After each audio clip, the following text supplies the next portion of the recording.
விரலுக்கு மோதிரம் பவளத்திலே, கையில் விளையாடும் கங்கணங்கள் வைரத்திலே.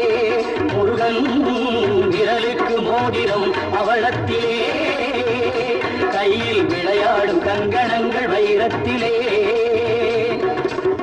தங்கத்திருப்பாதம் வணங்கும் போது, தங்கத்திருப்பாதம் வணங்கும் போது பெறுகின்ற சுகத்திற்கு எல்லையேது, பெறுகின்ற சுகத்திற்கு எல்லையேது. சந்தனம் மணக்குது, கற்பூரம் ஜொலிக்குது, தந்தகிரி கோவில் வந்தால் நன்மையெல்லாம் நடக்குது.